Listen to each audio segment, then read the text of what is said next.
ऐसे लगता है कि हमारा निराला सत्संग है, तुम्हारे घर वाले या जिनसे तुम्हारी मुलाकात होती है वो लोग तुम्हारे को बोलते हैं कि तुम लोगों का सत्संग निराला है। ऐसा वो लोग फील करते हैं। जब तुम समानता में, सेमनेस, वननेस में रहते होंगे तभी वो तुम्हारे को बधाई दे सकेंगे कि तुम लोगों का सत्संग वो निराला और न्यारा है।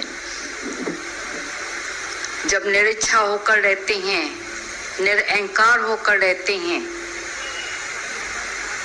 तभी वो लोग तुम्हारे ऊपर नाम रखेंगे कि इनका सत्संग जो है निराला है, न्यारा है। नहीं तो बोला साधन में सन्मुख, पंचन में पूरो। साधों में भी सन्मुख है, पंचों में भी पूरा है। तो वो नहीं, उनके लिए कोई भी नहीं बोलेंगे, बोलेंगे नहीं ठीक है, नॉर्मल एंड नेचुरल। अब जैसे बोला दीदी ने बताया कि बिल्कुल ट्रांसफॉर्म, बिल्कुल बदली हो जाए। कल तक जो देह का पोथला और थैला लेकर चलते थे, मैं फलानी, meet mister so and so, चलते थे ऐसे, उस अहंकार से चलते थे। आज वो लोग फील करें कि इनके इसी गाड़ी में परमात्मा विराजमान है वही कार, पर कार में अभी कौन विराजमान है? परमात्मा। गाड़ी तो चल रही है पर किसके आश्रय पर? तभी बोला सीधी नजर उनकी जानी चाहिए कि यहाँ पर परमात्मा विराजमान है। भाई इनके पास में बैठने से वाइब्रेशन दूसरे आ रहे, लौकिक वाइब्रेशन नहीं है, अलौकिक वाइब्रेशन है। बोला साधारण दुनिया में एक दूसरे से मिलते हैं, टच से ही मालूम पड़ता है किसका टच कैसा है, किसका टच कैसा है। टच से मालूम पड़ता है किसका कामी होता है, क्रोधी होता है, लोभी होता है, सब मालूम पड़ता है उसमें। अंदर में लगता ही नहीं है कि इसको टच भी करें, पता नहीं क्या है। तभी बोला ना, क्राइस्ट ने बोला था, उसको आकर किसने टच किया था? Who has touched me? मेरे को किसने छुआया? क्योंकि वो अध्यासन थी, अंदर में वासना लेकर आई थी, इसको मैं गिराने जाऊंगी। तो बोला उससे टच से ही मालूम पड़ा। तो तुम्हारे अंदर में इतने वाइब्रेशन, पावरफुल ज्ञान के होने चाहिए। जब अंदर में ज्ञान को प्रकट करोगे तभी तुम्हारे वाइब्रेशन भी ऐसे फैलते जाएंगे। नहीं तो बोलेंगे साधारण मनुष्य जैसे हैं वैसे ही है। तभी कल या परसों चल रहा था आभा, गुरु नानक की दिखाते हैं कि उसके पीछे कितनी बड़ी आभा लगी पड़ी है। ऑरा लेवल, क्लियर थेरापी जो होती है, क्लियर थेरापी जो होती है, उससे मालूम पड़ता है कि भाई कितनी अंदर में गंदगी निकल गई, वाइटनेस आ गई। पर बोला कि वो जाकर मशीन में वो करवाएं, इससे अपने आप ही अंदर से मालूम पड़ जाता है कितनी अंदर की मेरी कलुष निकल गई है। अपनी खुद को ही मालूम पड़ जाता है ना, साइन खुद ही कर लेते हैं। न मेरा किससे राग है न द्वेष है ही प्रेम। जैसे उसके लिए बताया कि उसका जनाजा कहाँ पर लेकर जाए, लेकर गए जनाजे को। बोला नेचुरल है, दुनिया से कोई जाता है तो नरकवासी होता है, नरक में ही ढकेलते हैं। क्योंकि कलयुग में जो रहता है तो जरूर या काम करेंगे या क्रोध करेंगे या लोभ या मोह, अहंकारों में, विकारों में फंसा हुआ होगा। 5 विकारों के वो जंजीरों में फंसा हुआ मनुष्य होता है। तो बोला कि उसको कहाँ पर लेकर जाए? लेकर गए वहां पर। बोला देखा तो एक भी नहीं है, उसने किससे भी द्वेष किया ही नहीं है, कोई भी उसके लिए बुरा कर्म है ही नहीं। बोला इसने दुनिया में जाकर कोई बुरा कर्म नहीं किया है, ऐसा तो कोई मनुष्य हो ही नहीं सकता है। ऐसा कोई हो सकता है? मनुष्य की लेवल में तो कोई हो ही नहीं सकता है कि जिसने कोई भी बड़ा कर्म नहीं किया हो। कोई चींटी को मारा हो, कोई मच्छर को मारा हो, कोई खटमल को मारा हो, कुछ ना कुछ तो बड़ा कर्म उनके खाते में होते ही है। बोला ठीक है, उसको स्वर्ग में लेकर चलो। स्वर्ग में लेकर गए तो देखा कोई भी अच्छा कर्म नहीं किया। बोला न दान किए न पुण्य किया, न किसको हेल्प की है, कुछ कर्म किए ही नहीं है, सत्कर्म भी नहीं किया उसने। आखिर ये गया तो क्या किया? या तो डफ डैम होगा, जिसको दिमाग ही नहीं होगा, ऐसा मनुष्य होगा।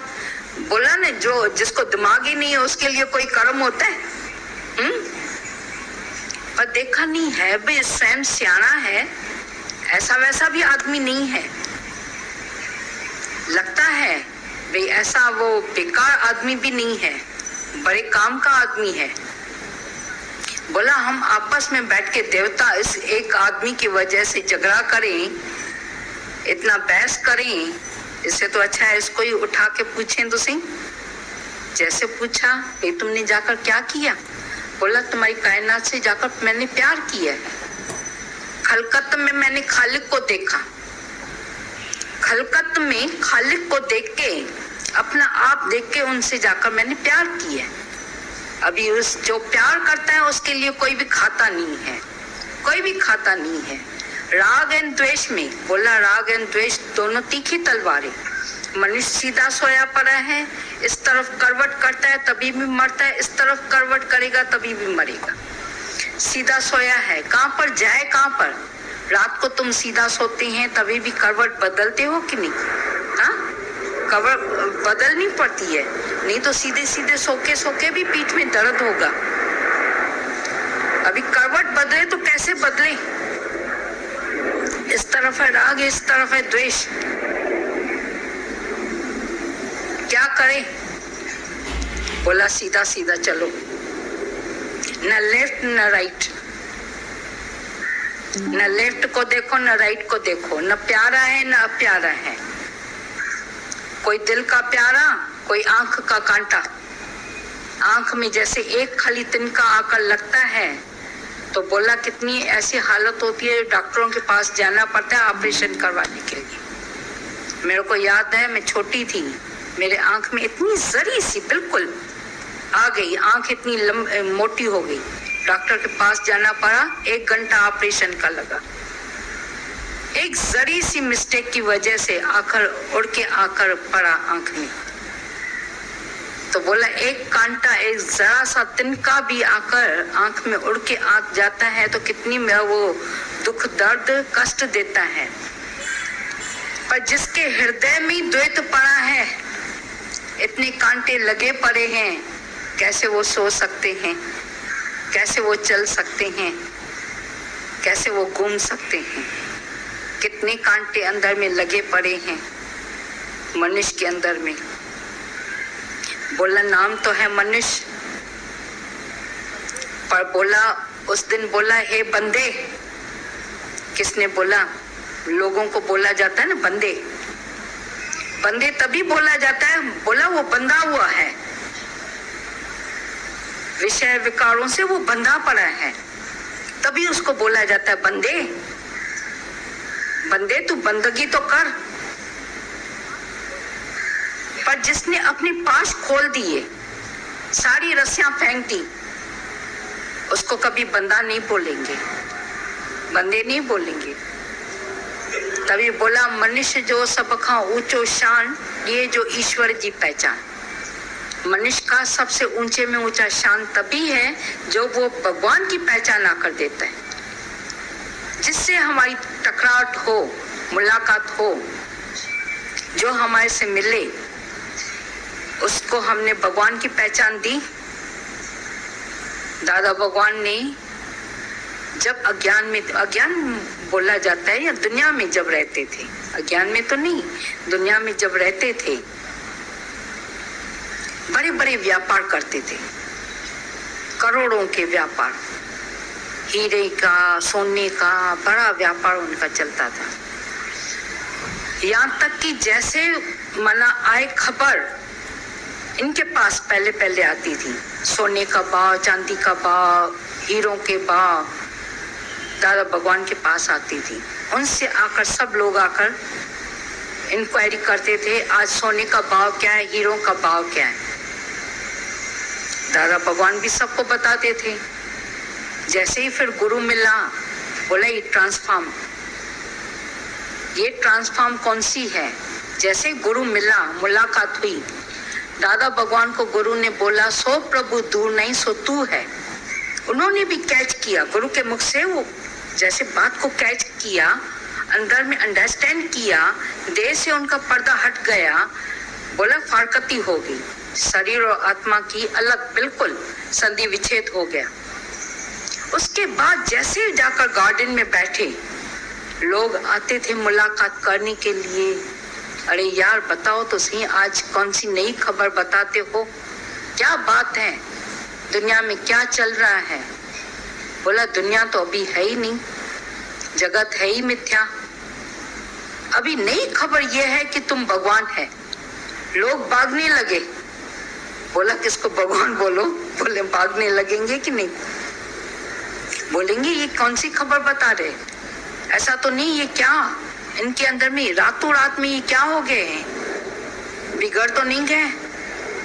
कभी बोला कबीर भी बिगड़ गया था। कबीर को लोगों ने बोला कबीरा बिगड़ गयोरी, बोला हाँ सच्ची बात है, मैं बिगड़ गया।